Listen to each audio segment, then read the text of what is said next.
প্রথম কেন ভিডিও বানানো শুরু করলেন? কোনো কারণ ছিল, মোটিভ ছিল, নাকি কেবল ভাইরাল হওয়ার জন্যই?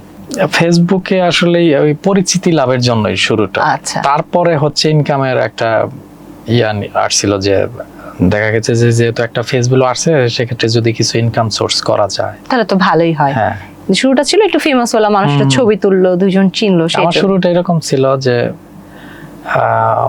আগে তো দেখা গেছে যে 2018-তে যারা 18, 19, 20, 21-এ যারা টিকটকে ভিডিও তৈরি করতো, তখন সবাই সবার সাথে সেলফি নিত। আমারও এরকম একটা ইচ্ছা ছিল যে সবাই যদি আমার সাথে একটা সেলফি নিত, সেই সুবাদে আর কি টিকটকে আসা আর কি। এখন যখন মানুষ সেলফি নিতে আসে কেমন লাগে? না, আমার বিরক্ত লাগে না, কারণ তাদের ভালোবাসায় এত দূর আসা, তারা যদি আমার ভিডিওগুলো না দেখতো তাহলে হয়তো আমার ইনকাম সোর্সও থাকতো না। অনেকে হয়তো একটা সেলফি নিতে গেলে খারাপ ব্যবহার করে, কিন্তু আমি ওইরকম না। আমার খারাপ লাগলেও আমি তাদেরকে বুঝতে দিই না, আমি তাদের সাথে কখনো খারাপ ব্যবহারও করার চেষ্টা করি না।